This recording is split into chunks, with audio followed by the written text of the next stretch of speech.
Welcome back, basketball fans. Today, we're diving into the realm of financial mishaps in the NBA.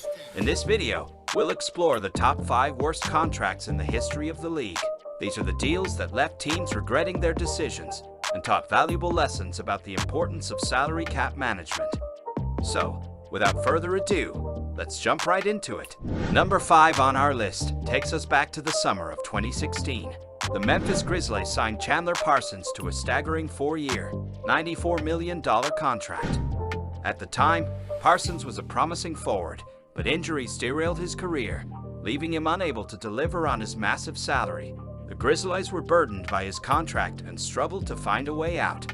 Chandler Parsons was expected to be a key player for the Grizzlies, bringing versatility and scoring ability to the team. Unfortunately, persistent knee injuries limited his playing time and hindered his performance.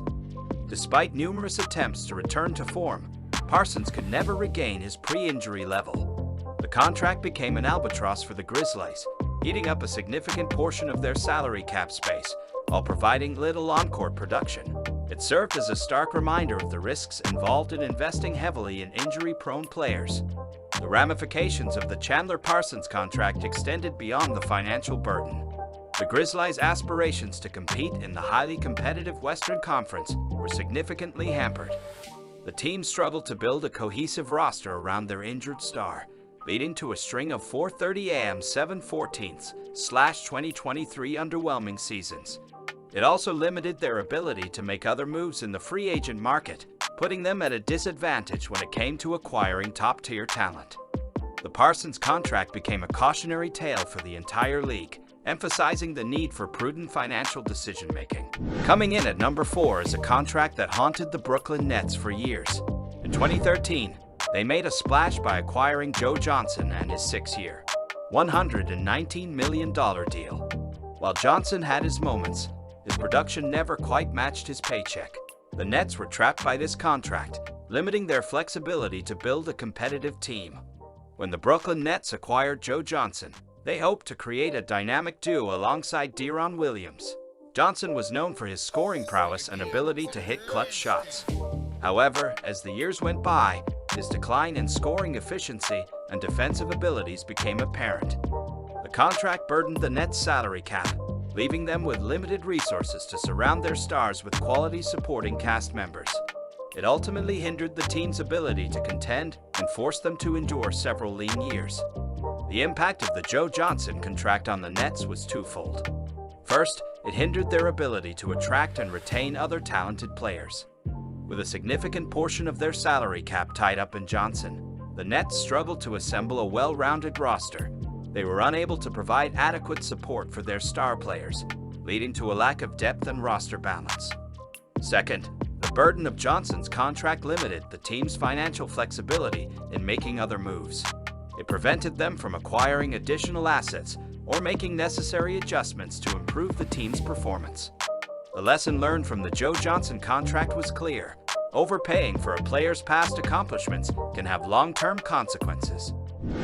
Next up at number 3 is a contract that left fans scratching their heads. In 2016, the New York Knicks handed Joakim Noah a 4-year, $72 million contract. Unfortunately, Noah's injuries and declining performance made this deal a complete disaster.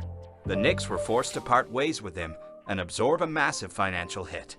When the New York Knicks signed Joakim Noah, they were hoping to add a defensive anchor and a veteran presence to their roster.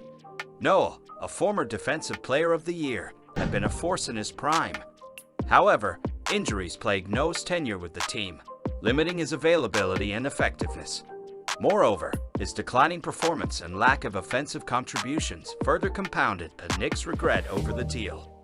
They eventually bought out his contract, leading to a substantial cap hit that affected their ability to rebuild and reshape the team.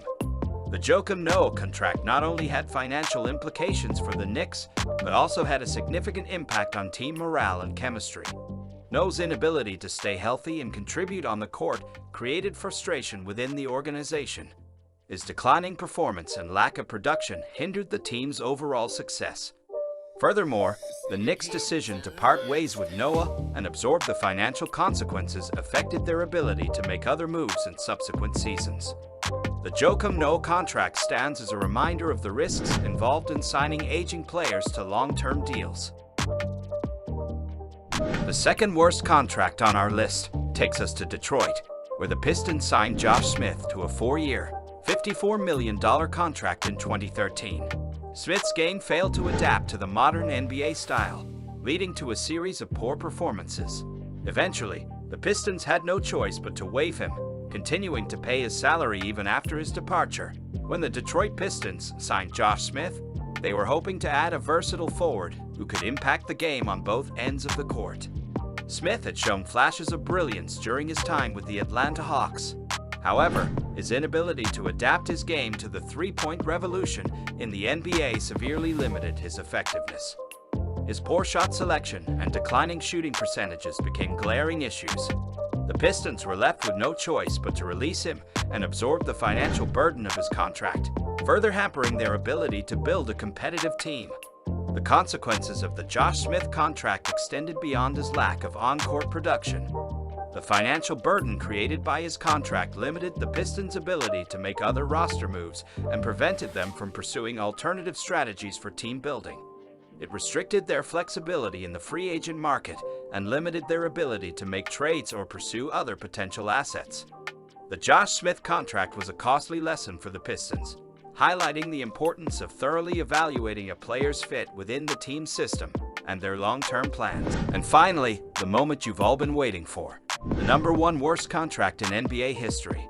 The infamous contract goes to Gilbert Arenas.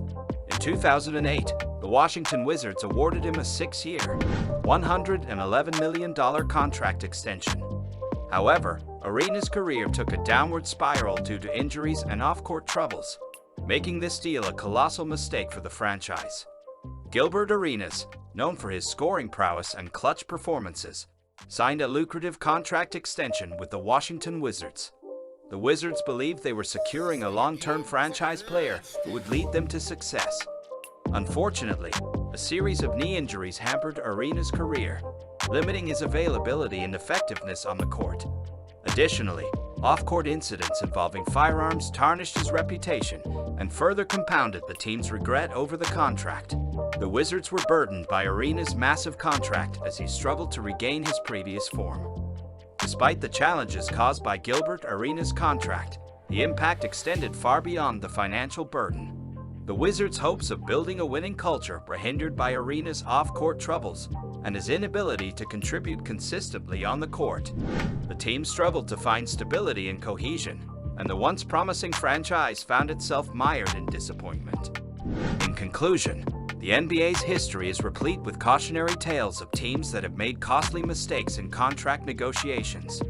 The Chandler Parsons, Joe Johnson, Joakim Noah, Josh Smith, and Gilbert Arenas contracts stand as glaring examples of the risks and consequences associated with overspending, misjudging a player's fit, or failing to account for potential injury concerns and off-court issues. As we move forward, teams must learn from these mistakes and exercise caution and prudence when making financial decisions.